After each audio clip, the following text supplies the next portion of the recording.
Welcome everybody to today's ActiveRain University class. We're going to talk about how to write a better blog post. So why spend the next 60 minutes with me and now we're down to 57 or so? But let me give you a little bit of context on what spurred me to want to do a class like this. So we do, at ActiveRain University, Carrie does some classes every Tuesday where she kind of shows you some of the general layouts of writing a blog post and shows you how to throw a picture in and that sort of thing.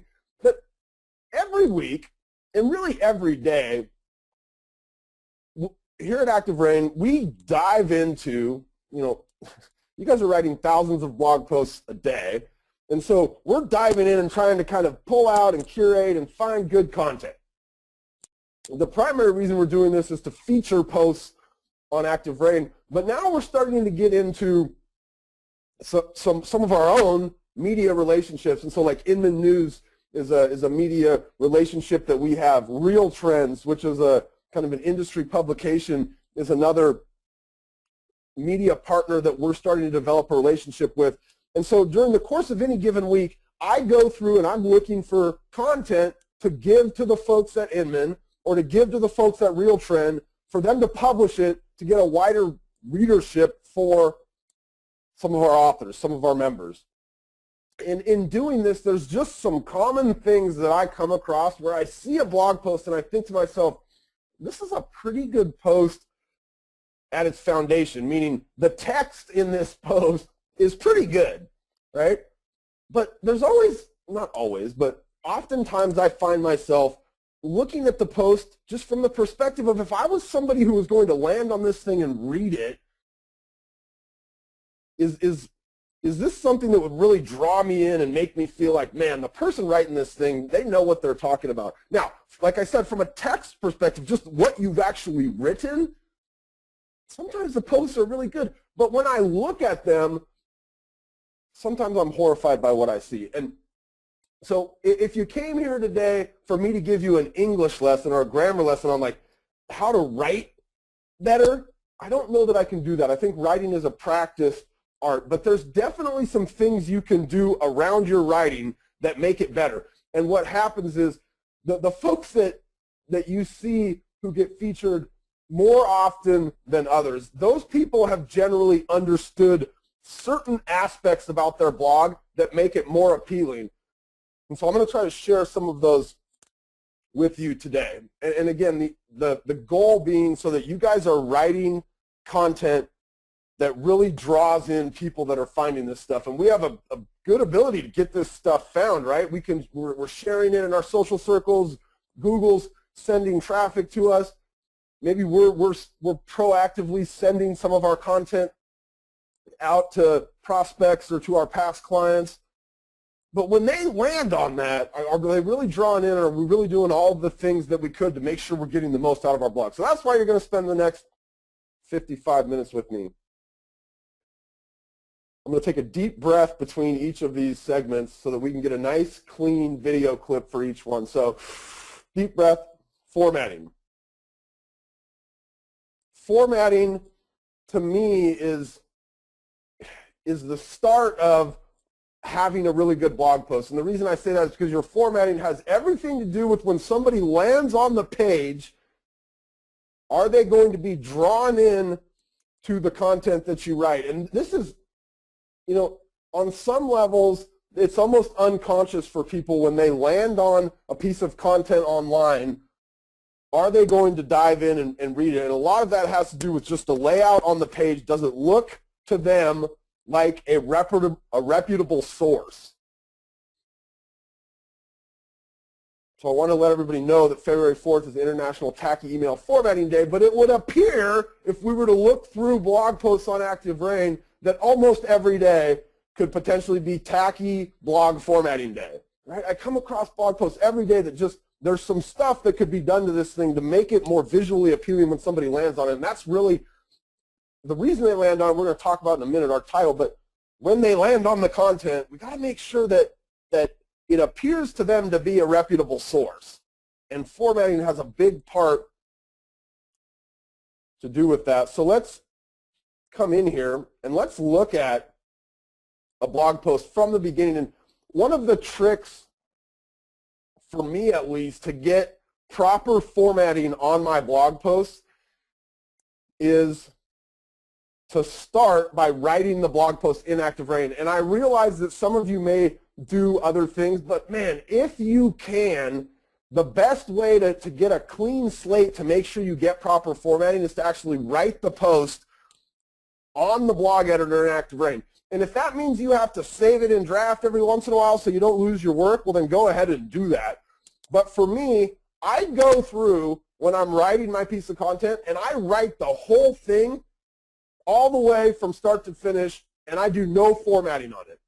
Okay, I might add in some links here and there, and you see that in here. But in terms of formatting, and this piece of content that we're seeing right here will end up, let me show you what it ends up looking like so that we can kind of, you can work with me as we get towards what we want here. This is what this piece of content is going to end up looking like. Okay, so there's going to be some clear formatting on here. I'm breaking the page up, right? I'm giving you an image. Let's walk through kind of how we get to that. And then a few of, I don't want to call these hacks, but there are a few just little tricks that I use to get myself a little bit better spacing, just a little bit better layout. So again, I go through my entire post.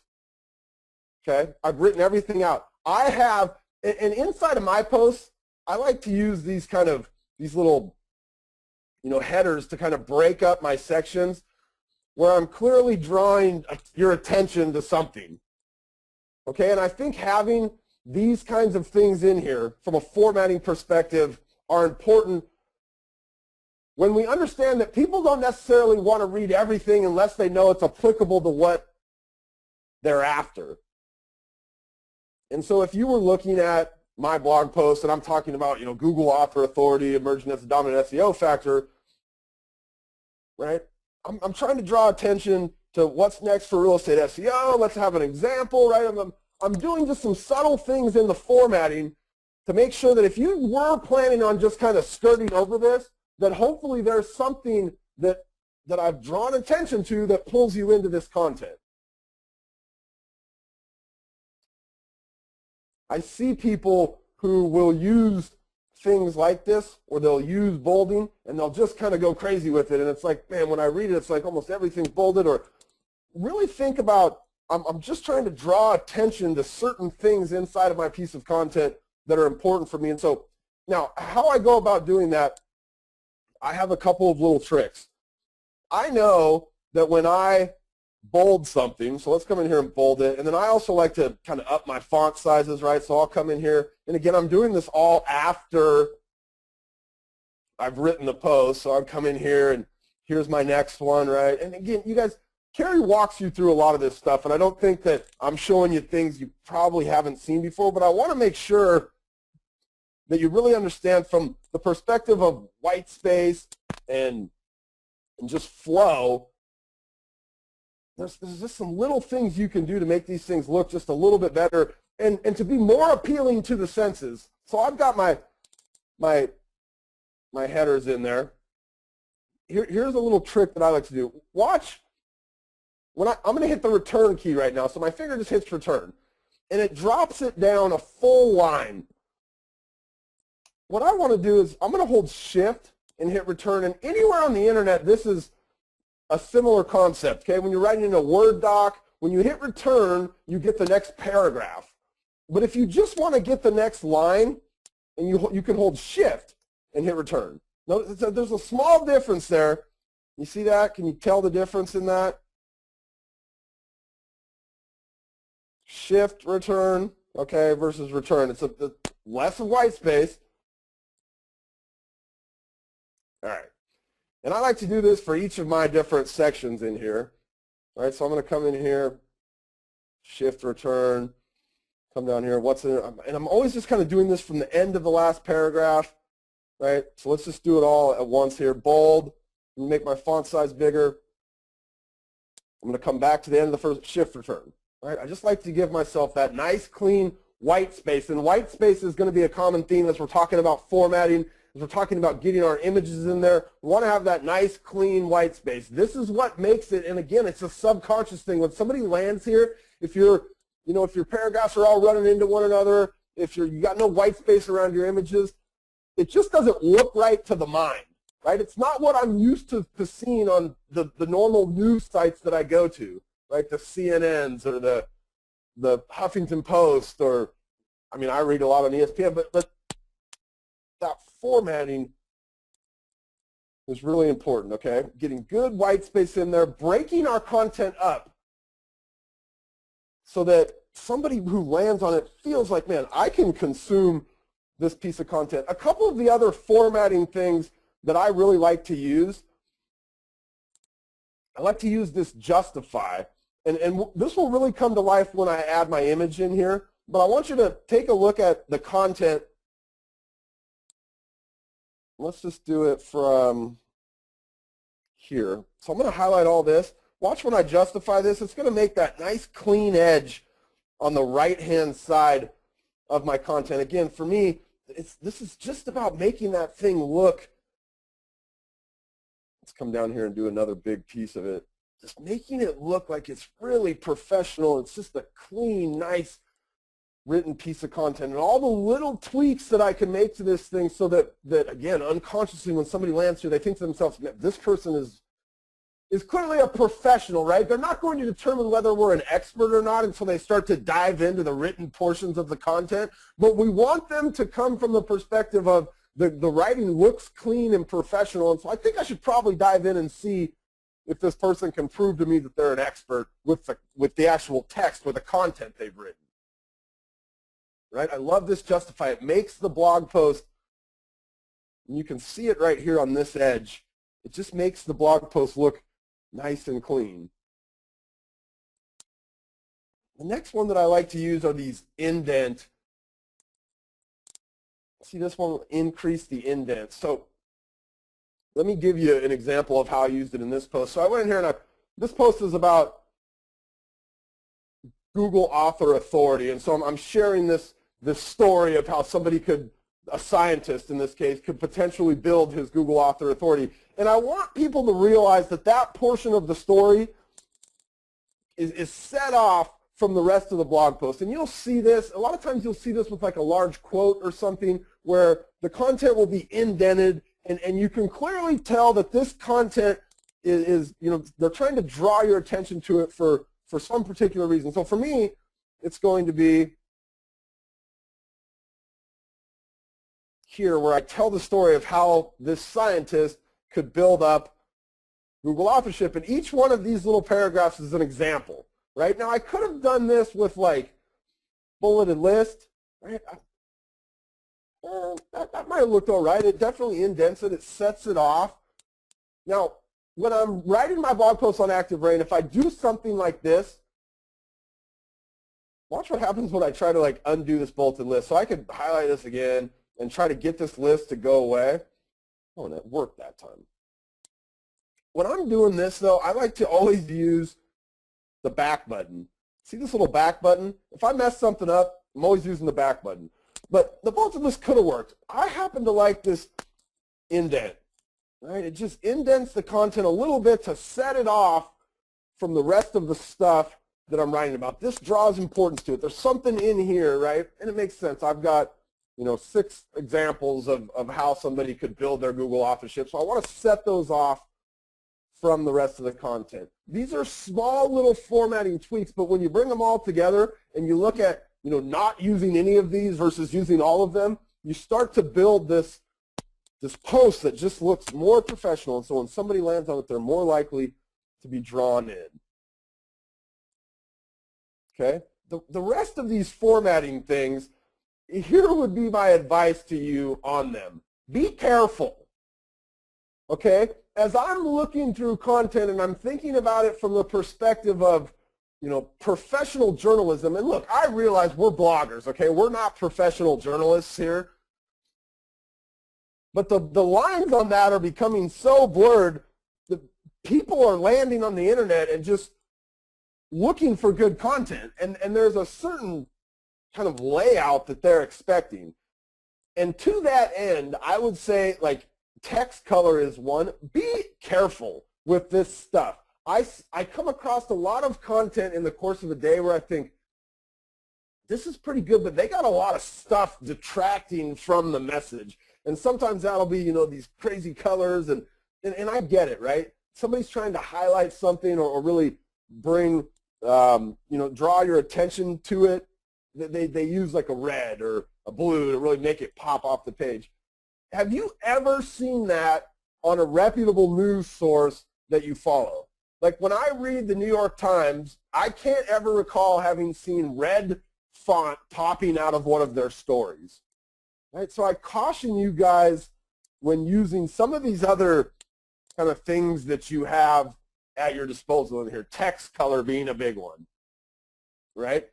Now, the rest of these, again, like emoticons, they're there for you to use. Do you really want to put a bunch of emoticons into the, a professionally constructed piece of content? I don't necessarily think so.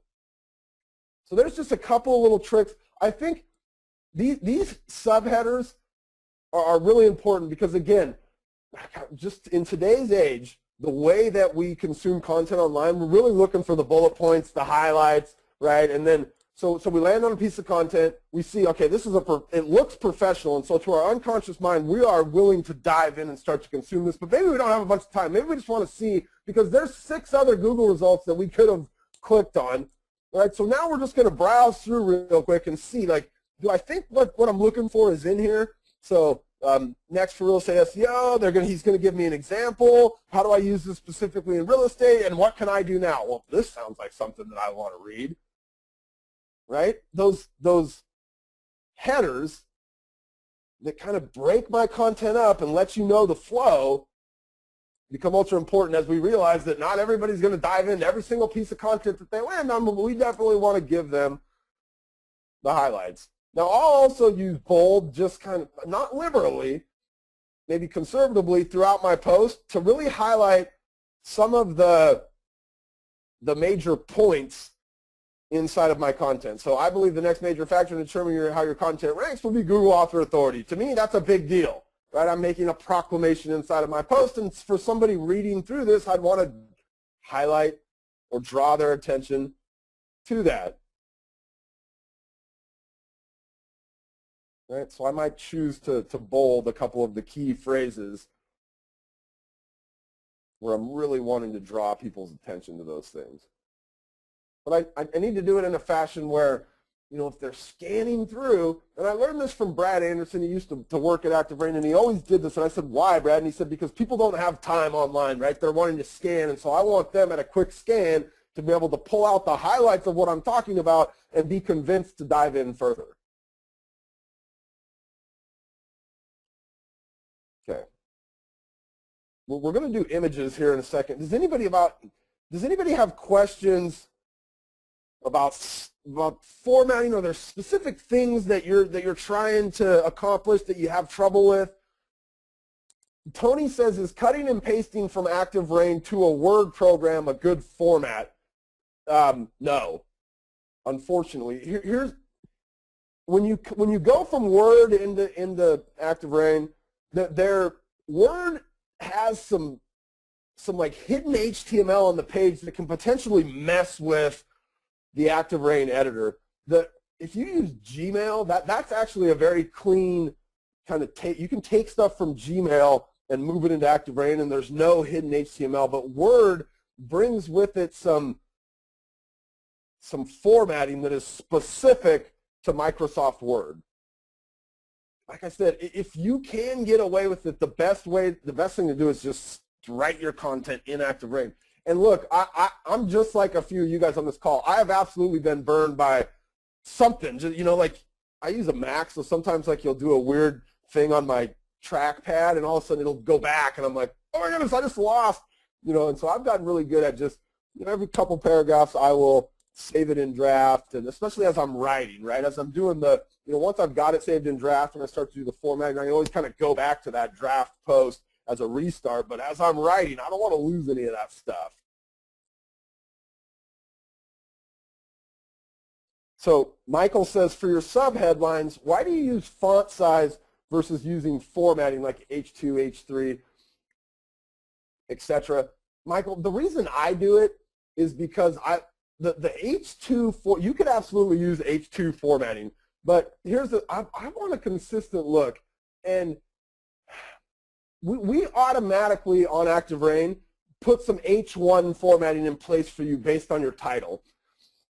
H2 formatting for me has gotten so low on the list of search engine optimization factors that I'm more concerned about having a presentable piece of content than I am about using H2 formatting. Here's what happens. Let's say I was to H2 this, so I'm going to undo.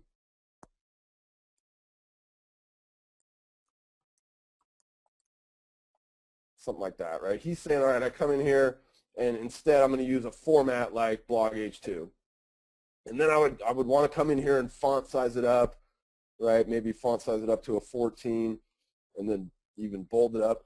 It's a little bit different. So here's my problem with that, Michael, is now I've got text in there where I've got some different versions of the text, right? Like this doesn't look the same as this, but now if I wanted to put an H2 tag on this, then I've got multiple H2 tags on the page, and that may be counterintuitive to a solid SEO strategy.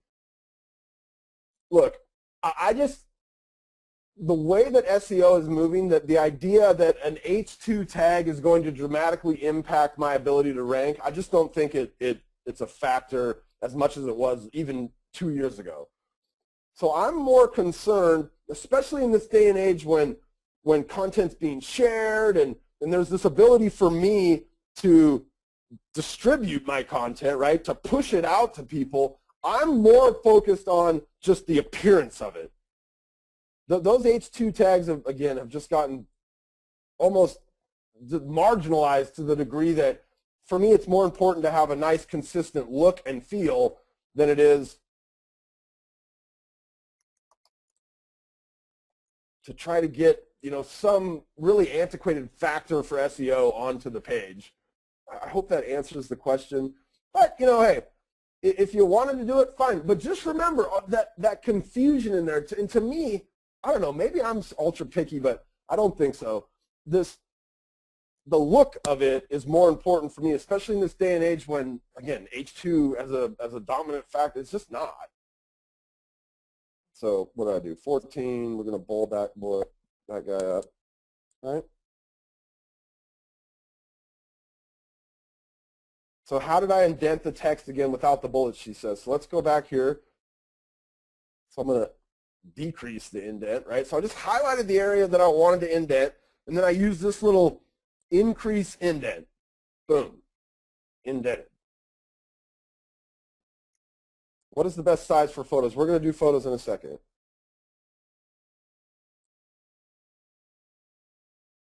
Yeah, I got a bunch of you guys like, hey, what about the photos? What about the photos?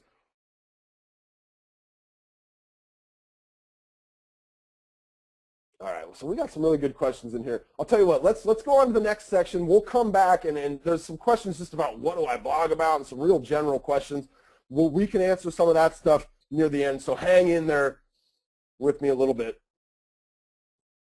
All right, I want to talk about this concept of more is better before we dive in and start to look at white space in our images and how to get our images in there. So, 1 bag of money is great, 3 bags of money is better, right? I mean, this concept of more is better is something that's a little bit maybe counter to some of the strategies that we've learned about in the last couple of years anyway. So if you've been around ActiveRain for a while, there was a time when we were talking about writing blog posts between 200 and 400 words. And then we started talking about writing blog posts between 300 and 500 words. And we always talked about on the low end of that, when you're writing a blog post at, like, let's say 100 words, 200 words, there's this ability, or there used to be, to write a really thin piece of content. And what I mean by thin is that there's definitely more that could have been done with that thing, but you wrote it thin in an effort to get it to rank in the search engines, just to be a piece of content out there.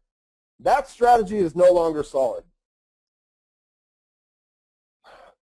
Thin content that really doesn't have a whole lot of meaning, or like, here's a good example of thin content, right? I'm going to write about homes for sale with a basement in Dallas. Okay, and so I write this kind of generic piece about homes for sale with a basement, and then I decide I'm going to make it for the same thing. I'm going to do it for Austin. I'm going to do it for San Antonio, right? Wholesale San Antonio. I'm just going to change the words out for Dallas, for San Antonio, and now I've got 2 pieces of content. So the reality would have been that if I could do that, it means inside of my content, I wrote nothing specific to Dallas, right? Like, I would have wanted to have written some stuff inside that piece of content that was very specific to Dallas. And in order to do that, I would have come up with a more robust piece of content, right?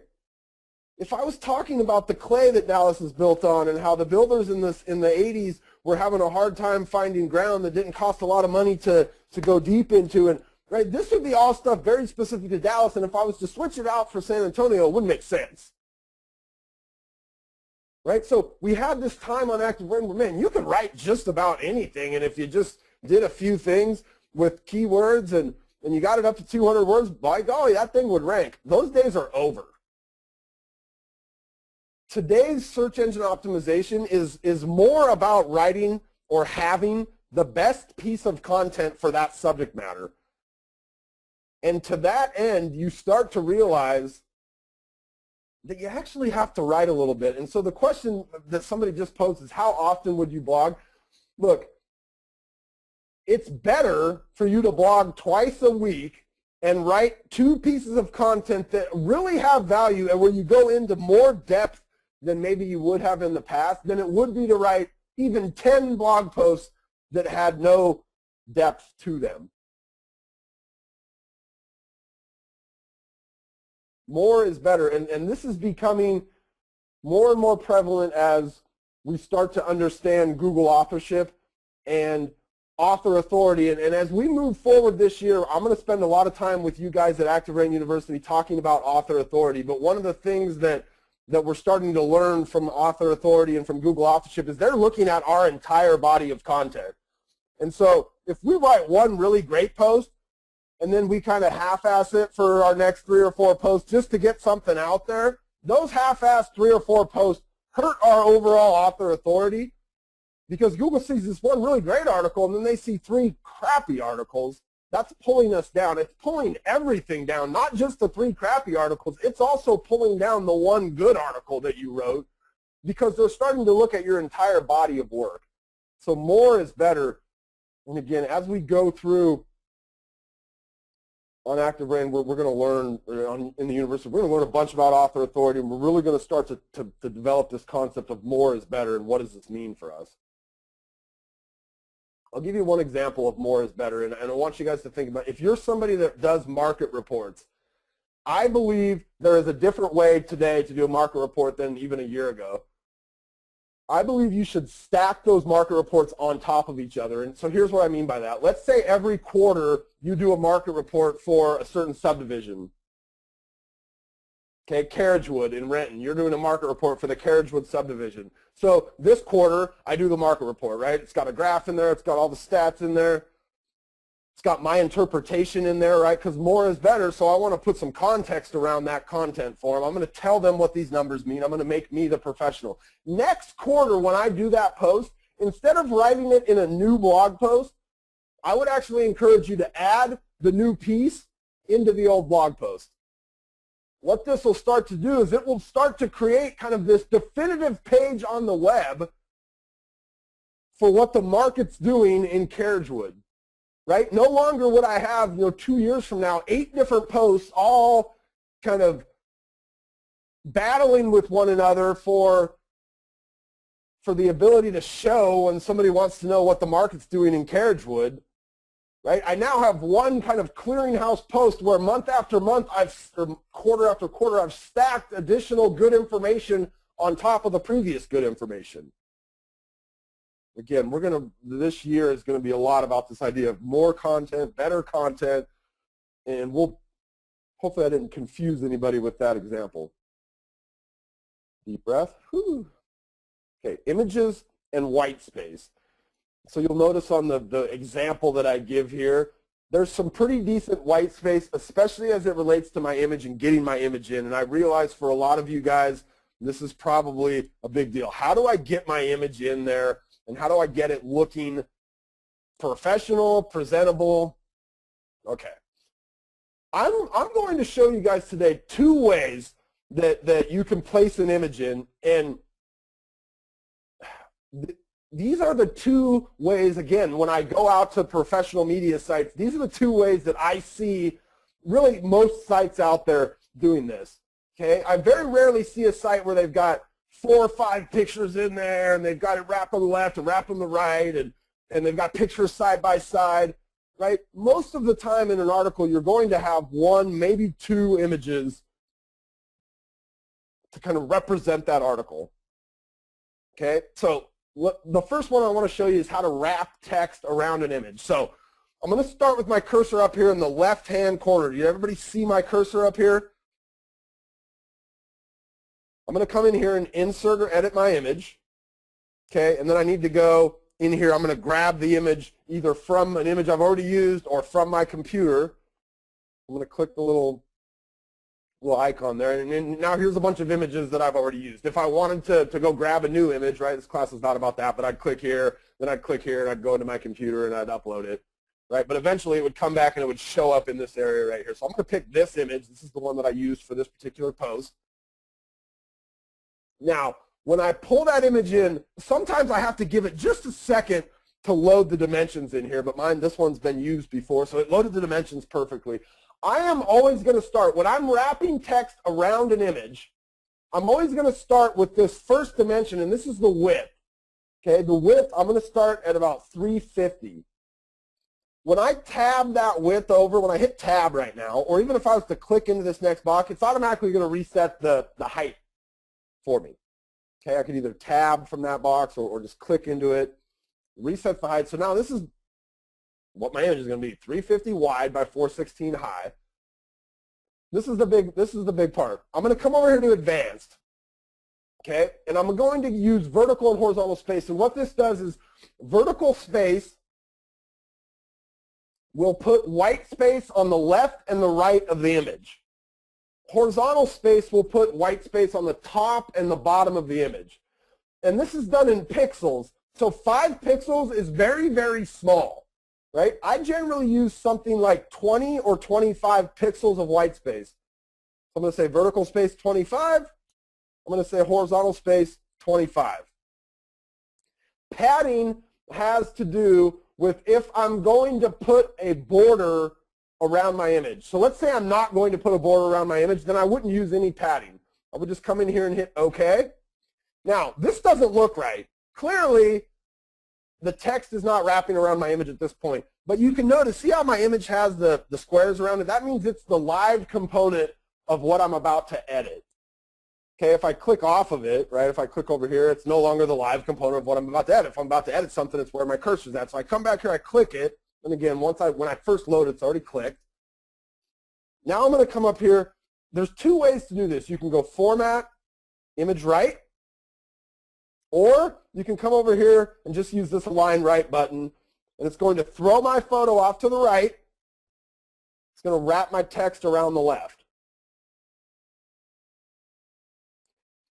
Now, my photo had white space on it already, and I always try to do that if you ever read my blog posts. I've always got images that have white space around them already. I am able to do this because I purchased my images from a place called Fotolia.com.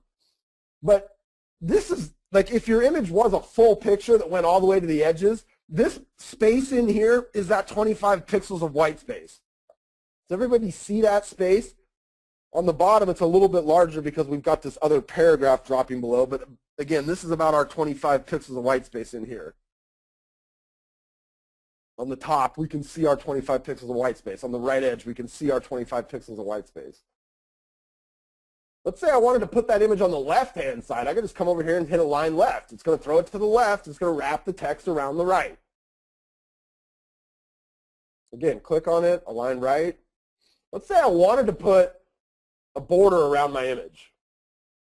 This is a bad image to do that. So let's go back and find a full image. Okay, so I'm going to come back in here into Insert or Edit Image. I'm going to find my images. Let me find a full image. Like, this is a full image, right, where it's going all the way to the edges. And here's where I mentioned, right, sometimes it takes a second for these dimensions to pull in. And so I got to wait for it. because I want to be able to reset this thing. If I load it right here, right now, it's going to be so large, it's going to blow out my screen. So I'm going to come in here, reset it to 350. Okay, I'm going to go over to advanced. I still want that vertical and horizontal space because I want it around the edges of my border. Now I'm going to put a padding in here of, let's do 10. Now the padding doesn't show up until we put the border around the image. And how we do that is we come in here and we click the image, and once this thing loads, it'll be clicked already. But we click the image, we come in here to formats, we go to image border. That's going to put an image border around it. That little bit of space that we see in there is the padding. Now we could come in here, well, for some reason that got reset. We could make this padding larger. See that? See this white space now in around the image? That's the padding. The vertical and horizontal space will show up if we were to align this thing to the right. See that? There's the vertical and horizontal space. Inside here is the padding. Okay, so there's one way you can wrap text. Now you said, what's the best size? I always start with 350. Now, once I'm at this point, I can always grab the corner of the image and make it bigger or smaller. Right? So it kind of fits what I'm looking for.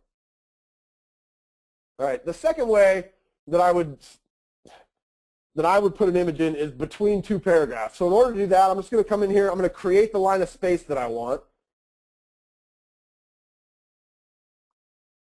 Boom. Just enter, right? Now I've got my cursor on its own line. I'm going to come in here and insert or edit my image. I'm still going to give it that vertical and horizontal space, and I just get in the habit of doing this because white space is important to me. I want to make sure there's plenty of it on the page, especially around my images. Hit OK. Now I've got my image in between two lines, so what is some of the stuff I could do with it? Well,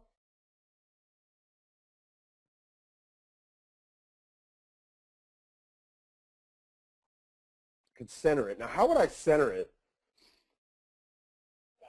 You'd think this would work, but it doesn't.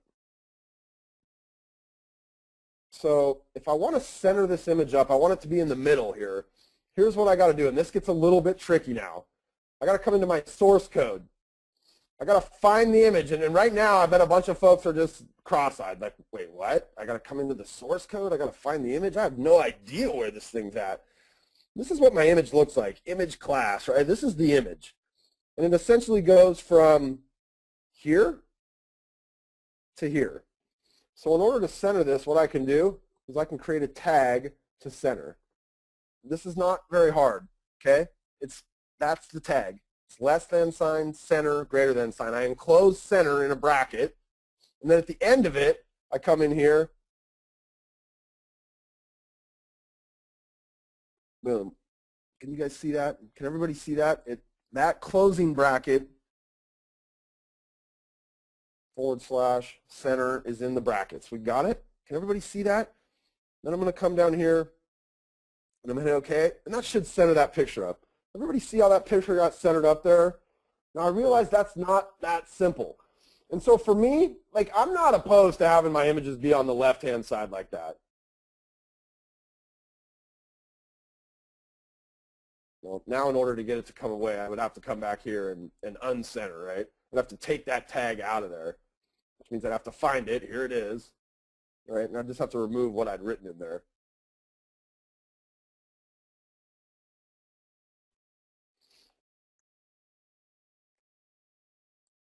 Here's my opinion.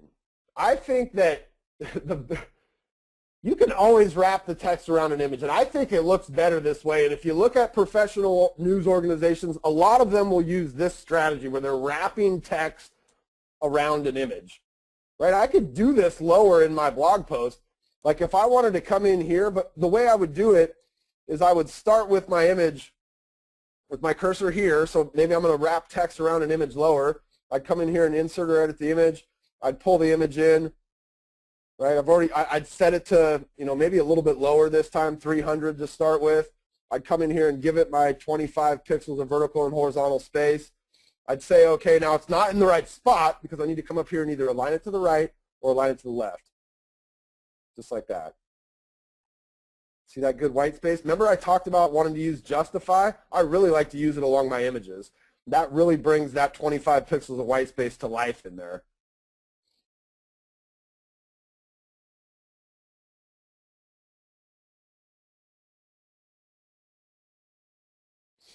Tony says, I try to avoid hacks.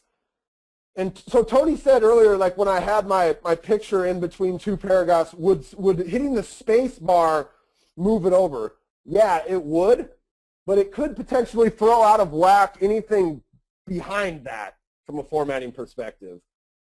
So you got to be careful with just using spaces.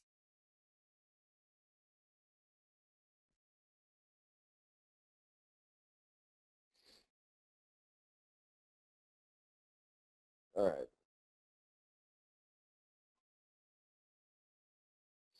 Jim says, this is a really good question. What do you do different when you expect your blog to be read on a smartphone versus a desktop or a laptop?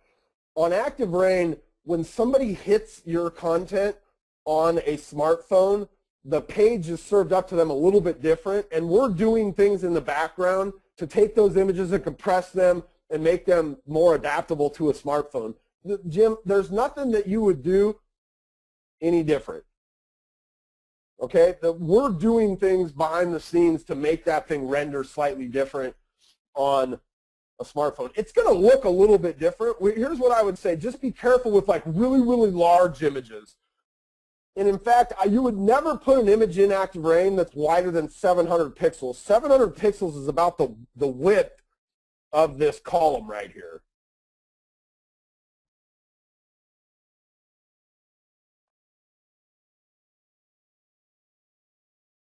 Alan says, I use 14 by 14 when I do the white space around it. Is that too small?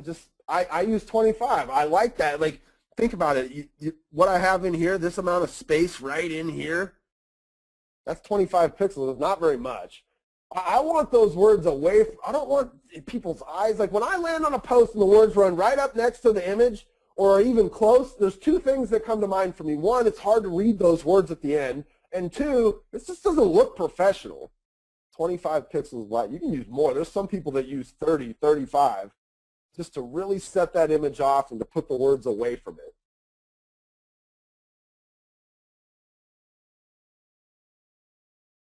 All right, this is the next important piece of your blog post is getting the title right. And I learned the importance of a headline pretty early in my career at ActiveRain, and I don't know that I had ever considered it before this happened. So we had a gentleman who was on staff at ActiveRain. His name is Jeff Corbett. He's a good friend of mine. He wrote a blog post and you know what's funny? I can't even remember what the blog post was about, but the title had the word suck in it. And we sent that out, and it was in the early days of our ActiveRain Daily Drop. That was the headline, and it went out to 100,000 real estate agents. Something like, maybe your loan officer doesn't suck, maybe you suck.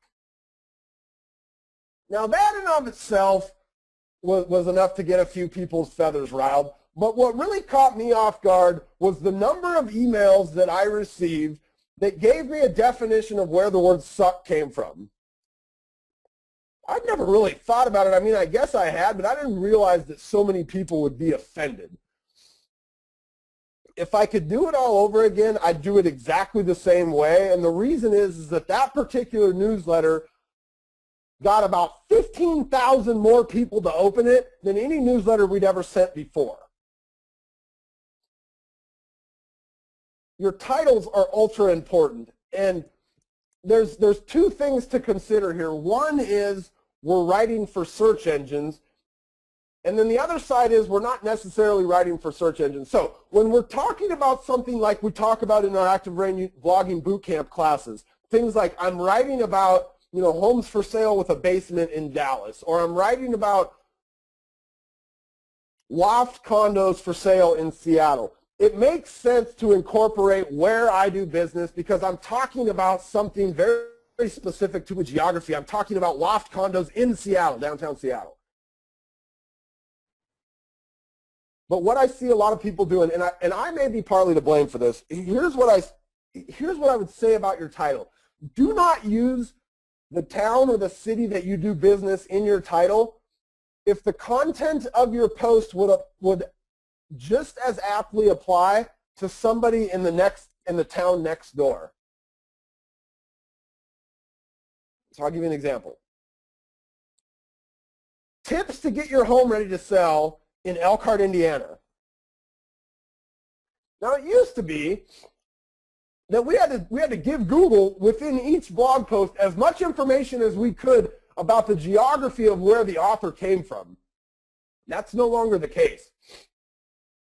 We have something on ActiveRain called schema.org markup, which means on every page we got a bunch of kind of code behind the scenes that lets the search engine know a bunch of stuff about the post itself and also about the author of the post.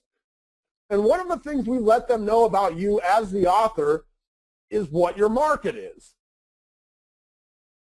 So I want you to think about a post like tips to get your home ready to sell in Elkhart, Indiana. If you were to write that post about Elkhart and then write it about Gary, Indiana, and then write about 6 other cities, and it was all pretty much the same, it might have just been better had you written it one time and not included the title or the geography as part of the title. If you're doing this, stop. Google knows where you're at.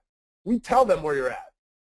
Okay, all you're doing is turning off other visitors that might have found that and think to themselves, oh wait, I don't live in Elkhart, I live in the neighboring town of Gary, this probably doesn't apply to me. Stop doing that, okay?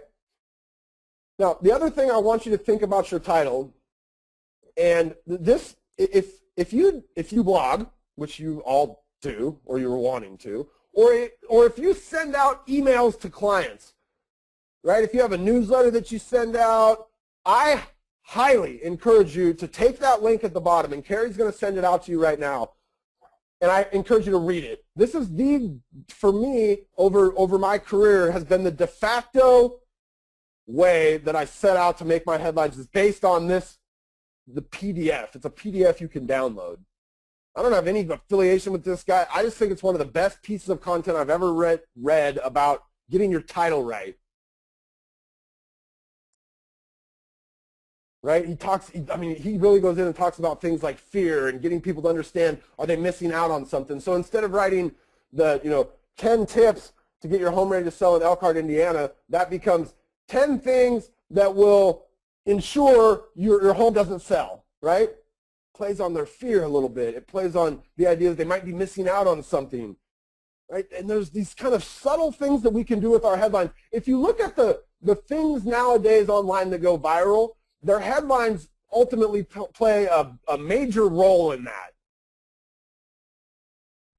So from the perspective of search engine optimization, we still want to do the things when we're writing about, homes for sale with a basement in Dallas that makes sense, right? It makes sense to use Dallas in there. If we're writing about, 10 tips to get your home ready to sell, it doesn't make sense to say in Dallas.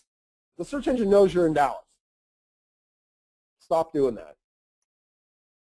A great signature. Everybody knows that guy. Right? First signer of the Declaration of Independence, Mr. John Hancock, but I'm not talking about your signature. I'm talking about what gets posted at the bottom of your blog post. This is, to me, one of the best signatures that I've seen around ActiveRain. Her name is Deborah Walsh. If you go to ActiveRain and you search on ActiveRain for creating a blog signature, there is a tutorial from a gentleman named Craig Daniels, and maybe I didn't set Carrie up for this one. Maybe she can pull it up and send it to you guys. There's a tutorial on how to do this type of a signature. Right? If somebody takes the time to read through your piece of content, you want to make sure at the end that you kind of give them a nice representation of who you are. This is one of the best places to do it, and like I said, Deborah's is one of the best that I've seen. Where do you do that at? Let me just show you real quick where you can create your signature. Right up here, when you're logged in, you see your face all the time. It follows you around. Under this blog settings area is your ability to add a signature. Deborah's puts mine to shame. I don't know that I want my face on my signature. That might actually scare folks away. But, you know, I take an opportunity to let people connect with me on Twitter or Facebook or LinkedIn. And I get a couple people a day that are, you know, I'm not the same as you guys would be, but, you know, I get a couple real estate agents a day that see those things and connect with me on LinkedIn or Twitter or Facebook. You need to have something here that gives people a chance to connect with you. What does Deborah do? Well, she does the real obvious things, like a chance to email her. She puts her phone number up there, right? She's got the Google, the Pinterest, the Facebook, the Twitter, the LinkedIn, the RSS feed of her blog. Right? It's just a great kind of close to every time somebody reads a piece of her content.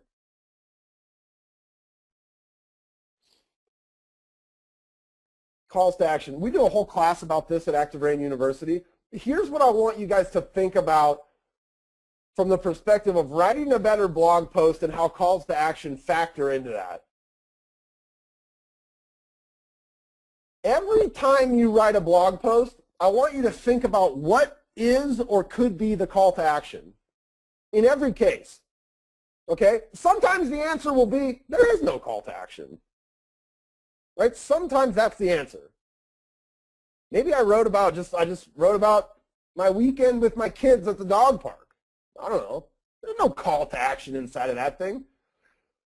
But if I wrote about homes for sale with a basement in Dallas, right, having a call to action in there, like maybe an image that somebody could click on that would lead them back to my website and a page on my website that gave them homes in Dallas with basements, this image would make sense, right? Click here to find current inventory for this type of home. Maybe I wrote about the 10 tips to get your home ready to sell. What would be a good call to action for that? Maybe the call to action is I take the blog post, I make a PDF out of it, so I just copy it, I paste it into a Word doc, I turn that into a PDF. Maybe the call to action is to give them a chance to download that, right? They just read it. But when they're going through their house and doing their thing, maybe they want a little checklist, a little PDF. Maybe that's a good call to action to put on a post like that. I want you, it's different from post to post, right? What the call to action would be. But I want you to understand that there's a chance, especially if we're writing real estate related content, that we should have some kind of a call to action in there. We do a whole class about this at ActiveRain University in our blogging boot camp. You could watch that class if you want some real clear kind of calls to action and how you would place them on the screen. And I talk about how to make an image so that you can click it. And the concept here is what, really give thought to, because you took the time to write it, right? You took the time to share it. You've got people coming back to it. Traffic's finding this thing. What's the point? For you, what was the point of writing 10 tips to get your home ready to sell? Right? It was to connect you with people. It was to give them a chance to maybe learn something additional. It was to give them a chance to walk away with something that they could print out and tack on their, on their board as a checklist to get their house ready to sell. Really think about what those calls to action could potentially be. This is one that I wish more people took advantage of, which is giving people a path to more great content from you inside of your blog posts. The most obvious way to do this is with links, right? And so as we look at my blog post, and I'm going through here,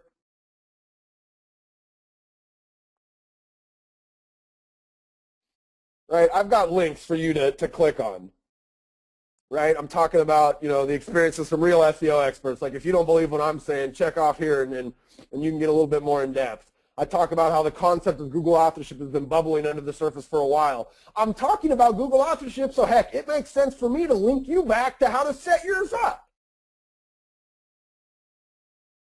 When you start to develop a library of content, when you've got, 20 or 30 or 50 blog posts under your belt, there becomes a lot of opportunity for you to go from one post to the next inside of the body of your post. It makes absolute sense to take that extra bit of time to go back and find that blog post talking about curb appeal And to link that inside of your top 10 tips, if one of your tips was to make sure your curb appeal's spot on, well, heck, link them to the post you did all about curb appeal.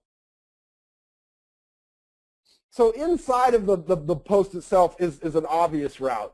Another route, and Mike does a good job with this, at the bottom of his posts, and his posts are always very well written. Now, he uses the red stuff, which, again, I wouldn't subscribe to, but maybe I can get him to use bold instead of red. Down here at the bottom, as a part of his signature, he's given you 10 of his best posts, what he thinks are the most important posts for consumers of his blog.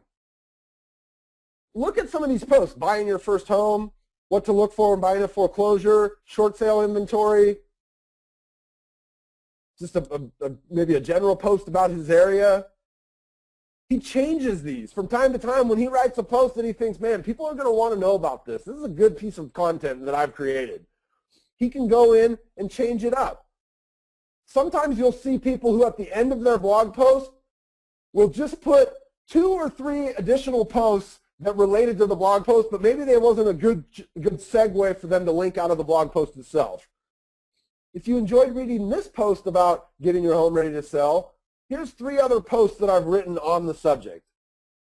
Link to them.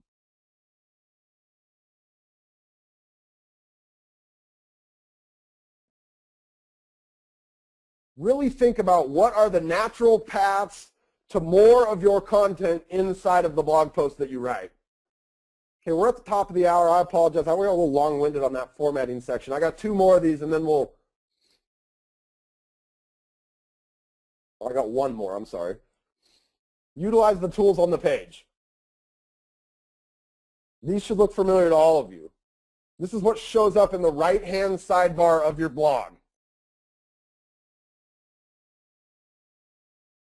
Okay? We call that your V card, the one on the right there with her picture in it. There's one thing that you can control in this. It's that button down at the bottom there in the right corner that says Home Search. The thing on the top left, that's the lead widget that gets placed on your blog. You can control what it says. In her case, she sells homes in Anchorage. So she wrote, ask me about Anchorage real estate. And then that real estate resources section down at the bottom is another opportunity for you to give a clear path to more resources that you have available, whether that be a link to your website, a link to like a couple really good blog posts that you think that people would be interested in. My first-time home buyer's guide, my relocation guide. By the way, the person that asked me earlier, what are some things I can blog about? Throughout this, I've been peppering you with things you could blog about. Right? There's been a bunch of ideas I've dropped here and there. Here's where you go to set all that stuff up, and then we'll answer some questions and we'll get you guys out of here. You're going to come to your My Home page, and then you're going to go in and edit your profile. All of those things that take place on the right-hand side of your blog can be controlled from this edit profile area. This little button right here, and if you've never used it, it's going to say like call to action, I think. But when you click on that, you determine what it says, right? So maybe it says home search.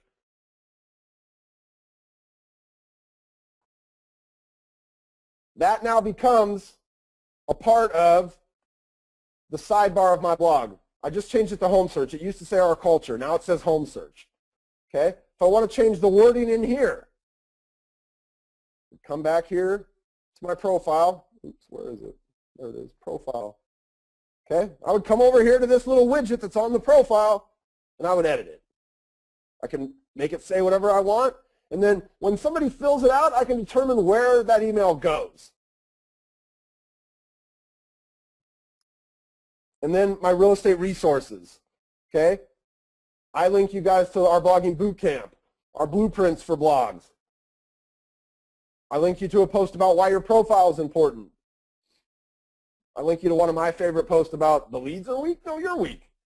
Whatever, I'm giving you some resources that always show up on the right-hand side of my blog as people are reading through it.